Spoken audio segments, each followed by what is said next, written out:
하나님 말씀 봅니다. 고린도전서 7장 17절로 24절 말씀입니다. 제가 읽어드립니다. 오직 주께서 각 사람에게 나눠주신 대로 하나님이 각 사람을 부르신 그대로 행하라. 내가 모든 교회에서 이와 같이 명하노라. 할례자로서 부르심을 받은 자가 있느냐? 무할례자가 되지 말며 무할례자로 부르심을 받은 자가 있느냐? 할례를 받지 말라. 할례 받는 것도 아무것도 아니요 할례 받지 아니하는 것도 아무것도 아니로되 오직 하나님의 계명을 지킬 따름이니라. 각 사람은 부르심을 받은 그 부르심 그대로 지내라. 내가 종으로 있을 때에 부르심을 받았느냐 염려하지 말라. 그러나 내가 자유롭게 될 수 있거든 그것을 이용하라. 주 안에서 부르심을 받은 자는 종이라도 주께 속한 자유인이요 또 그와 같이 자유인으로 있을 때에 부르심을 받은 자는 그리스도의 종이니라. 너희는 값으로 사신 것이니 사람들의 종이 되지 말라. 형제들아 너희는 각각 부르심을 받은 그대로 하나님과 함께 거하라. 아멘.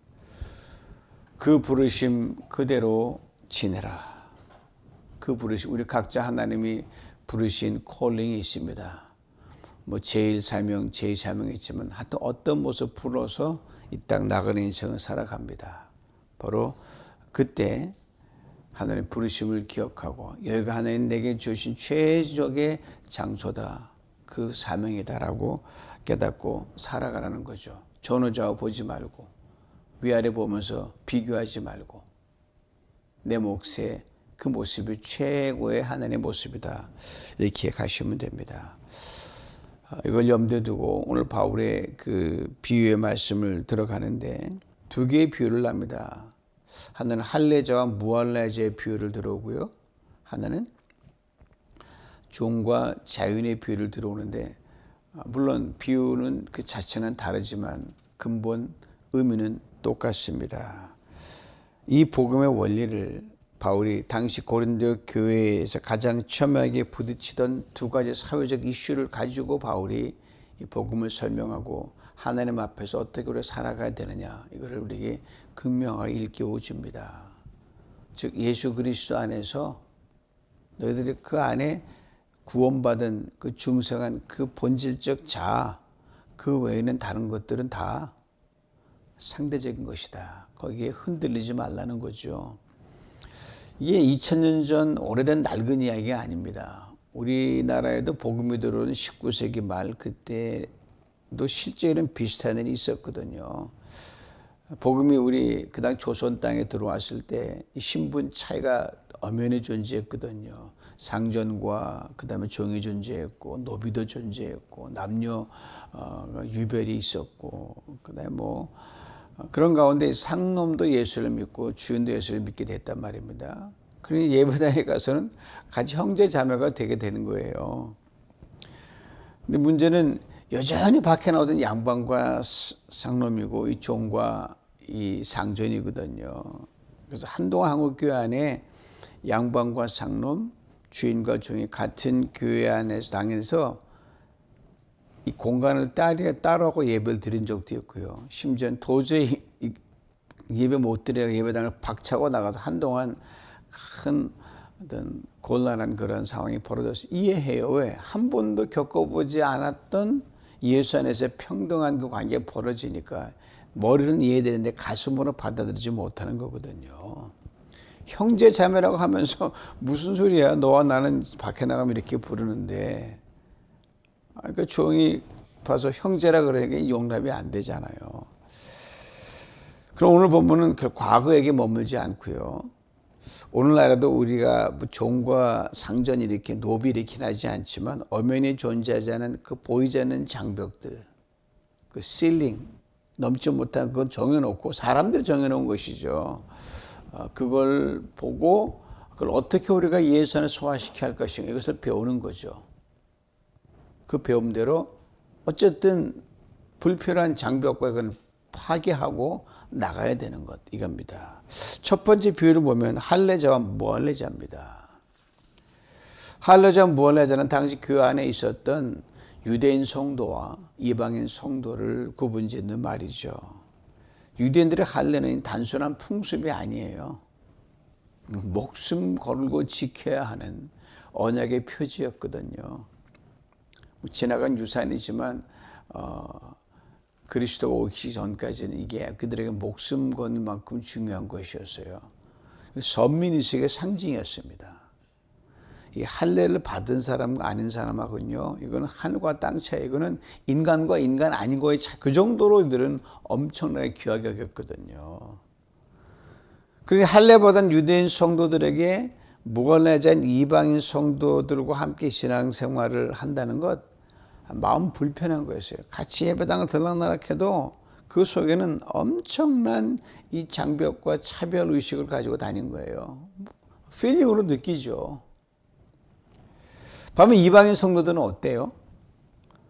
예수를 똑같은 예수님인데도 뭔가 캥기는 거예요. 뭔가 위축들고 바라보는 눈치를 그러니까 사람 금방 느끼잖아요. 잘 무시하고 깔보는 거. 그래서 우리가 뭐가 잘못됐나? 예수님한테도 뭔가 부족한가? 하나님은 저들을 더 사랑하는 게 아닌가? 여러분, 이게 엄청난 이게 무서운 열등의식입니다. 사단이 그걸 심어주고, 그렇죠.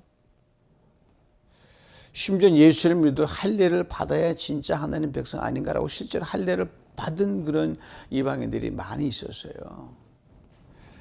바로 이 문제를 단도직입적으로 정리하는 거예요. 19절 말씀 봅니다. 할례 받는 것도 아무것도 아니요, 할례 받지 아니하는 것도 아무것도 아니로되 오직 하나님의 계명을 지킬 따름이다. 하나님 말씀 지키는 것으로 충분한데 할례자로 지키든 문화로 지키기 뭐 중요하냐? 하나님 말씀 지키냐? 그 말씀 살아가냐? 이게 중요하다는 거죠. 참 통쾌한 복음의 선언입니다. 할례 자체가 사람을 더 거룩하게 만들지 못합니다. 무할례자라고 열등한 것도 아닙니다. 왜냐하면 구원의 핵심 몸에 남긴 이 할례가 육체의 자국을 흔적을 남기는 거거든요. 그건 뭐 죽으면 다 없어지는 것들이죠.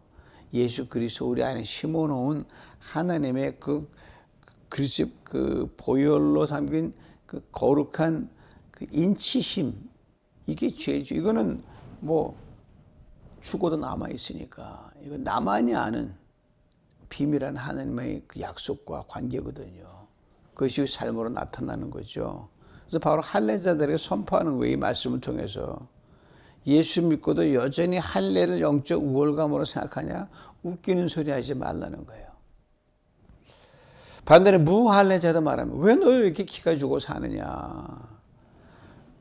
그 구원 안에 있으면 충분한데 억지로 유대인처럼 되려고 이게 쫓아가지 말라는 거죠. 이 흉내내는 것, 이 뱁새가 황새 쫓아가다 가랑이 찢어지는 건데 이게 사람이 욕을 입고 살다 보니까 보고 듣는 거 이게 보잖아요. 상대 차별 때문에 닮아가고자 하는 이 워너비 신드롬 때문에 참으로 이게 피곤할 때 좋은 것을 본받으면 좋은데 결국 현상적인 것만 따라가거든요.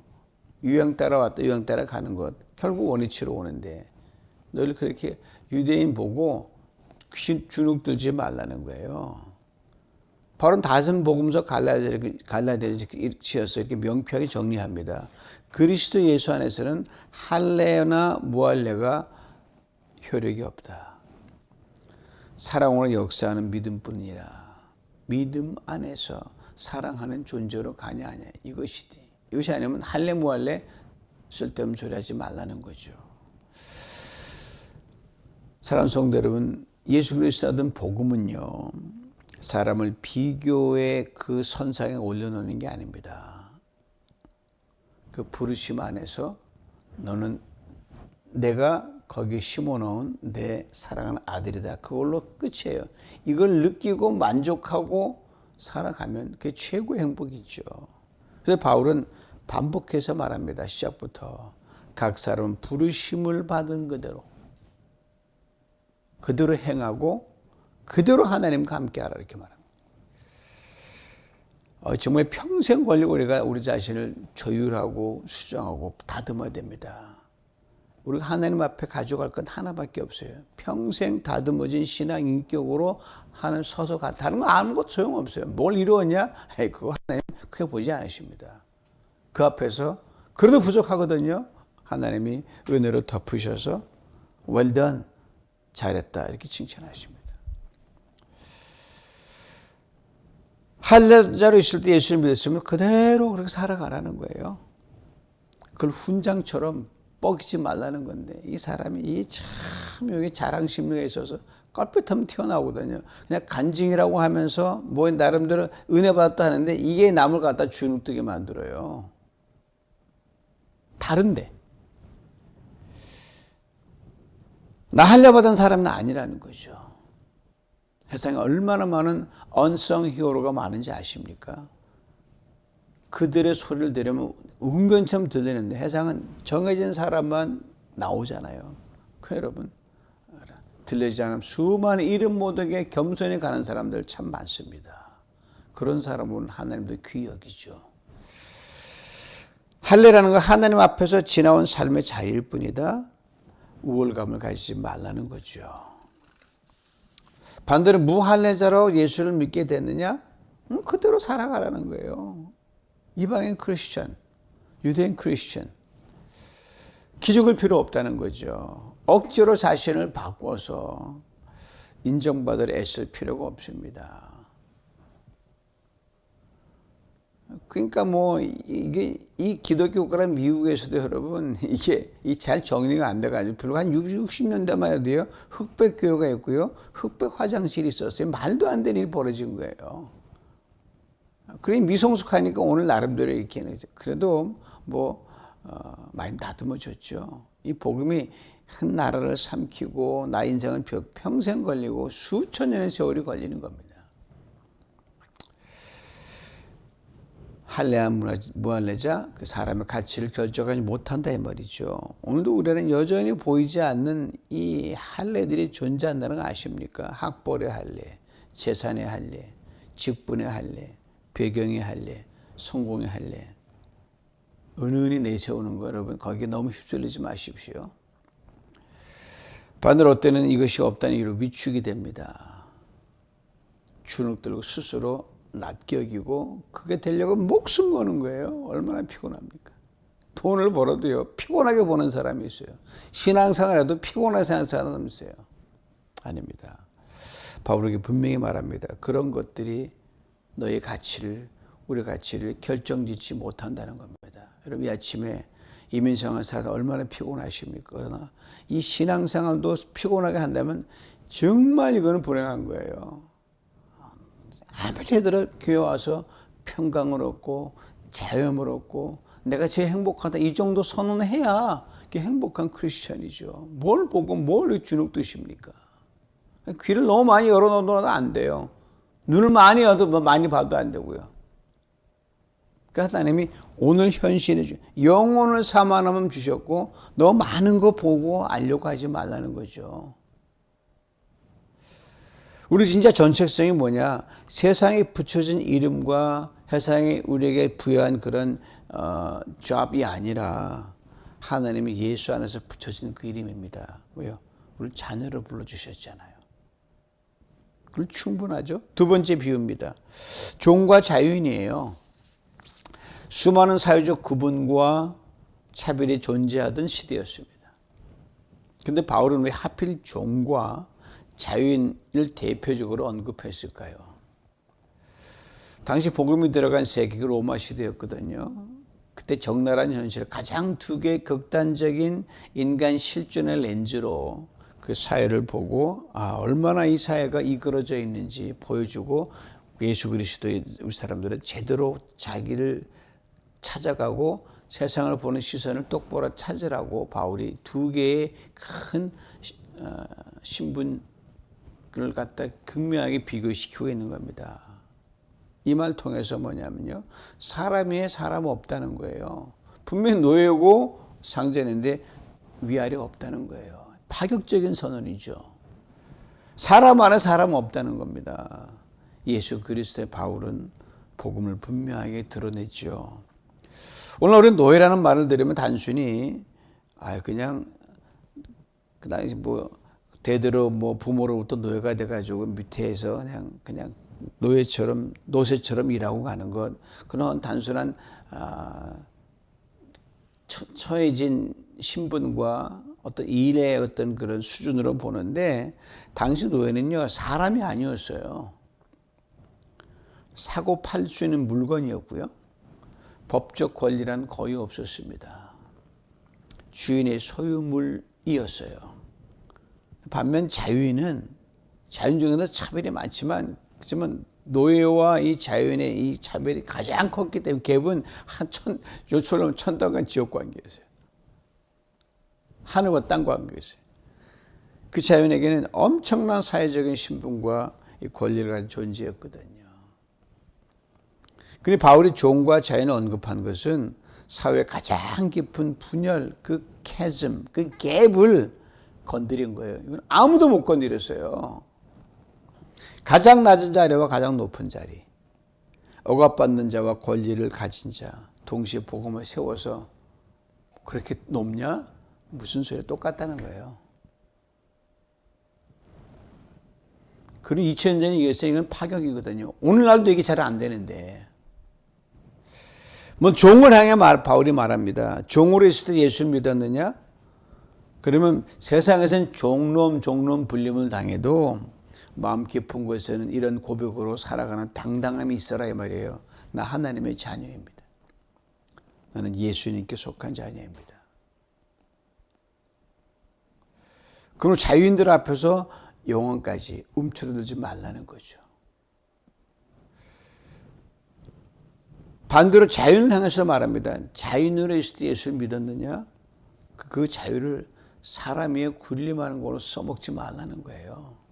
왜냐하면 너도 예수님의 종으로 그리스도 종으로 부름 받았기 때문에 너 자유인이지만 종이다 이 말이죠. 결국 바울은 말합니다. 높은 자리도 낮은 자리도 많이 가진 것도 적게 가진 것도 본질적인 신분의 구분이 아니라는 겁니다. 예수 안에 우리는 모두 은혜로 부름받은 존재들입니다. 상대적인 차이는 있겠지만 다 똑같잖아요. 도토리 기적이죠. 그래서 복음은 사람을 교만하게 만들지 않습니다. 예수 잘 믿으면요 자랑 별로 하지 않아요. 그죠? 늘 내가 못났기 때문에 대단한 건 내세우지 않아요. 비굴하게 만들지도 않습니다. 못나면 나 원래 못났는데 뭐 떳떳합니다. 당당해요. 오히려 그런 가운데서 섬깁니다. 21세기에 살아가는 우리에게는 오늘날 이 본문 읽을 때마다 20년 전에 이거 엄청난 선언은 이거는 무슨 대헌장 그 저로 가라예요. 오늘 노예제도는 사라졌지만 세상은 여전히 사람을 줄 세웁니다. 그렇지 않아요?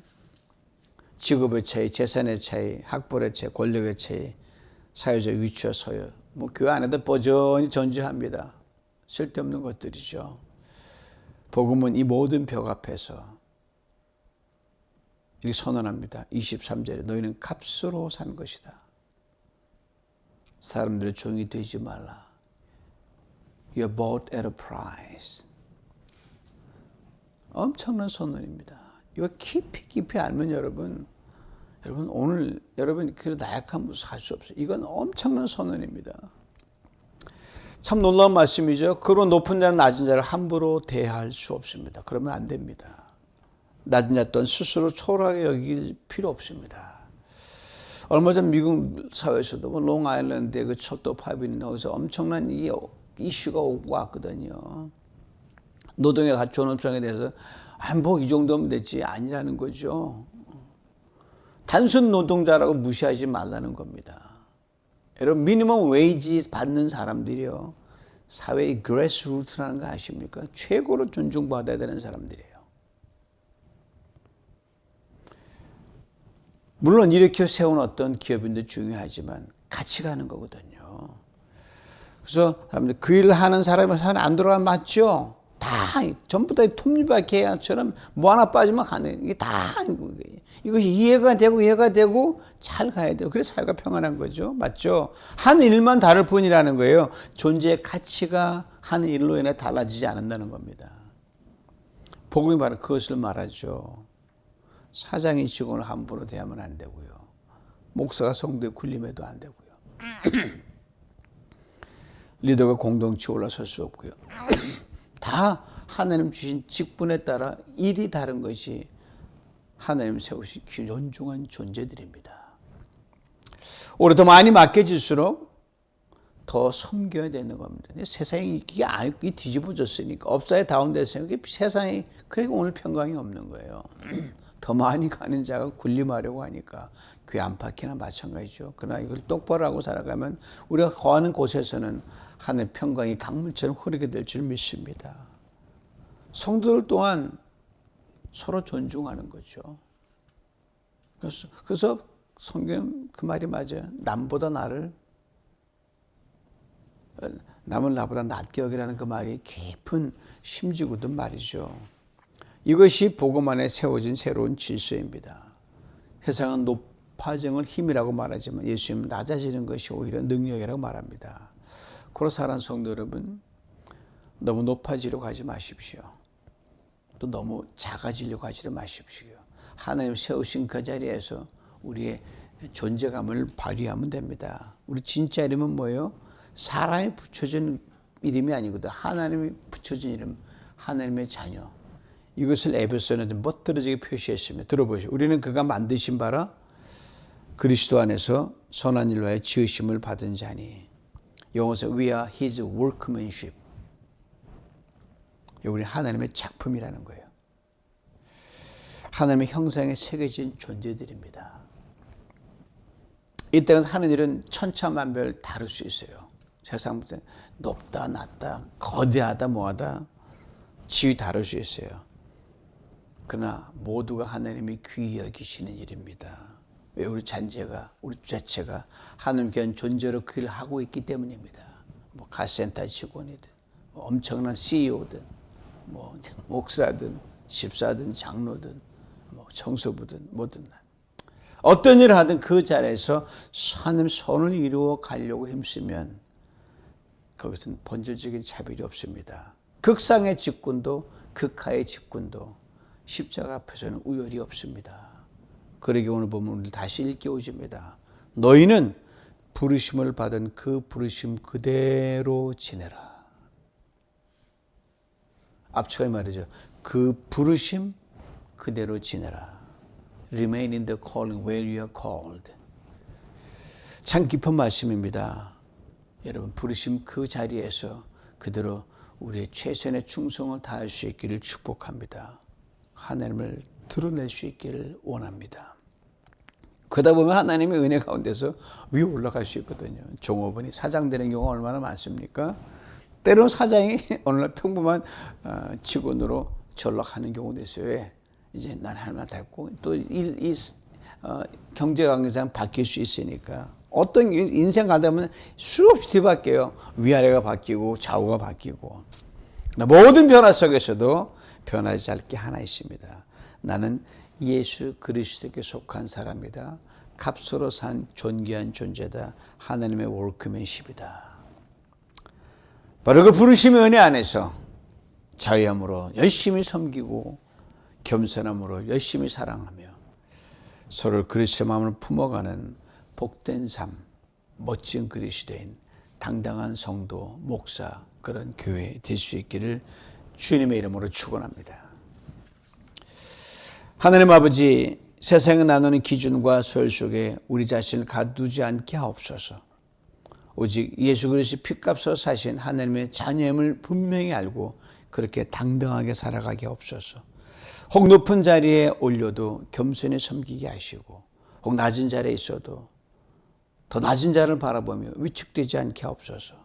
우리 모두가 서로를 존귀 여기며 사랑케 하여 주옵소서.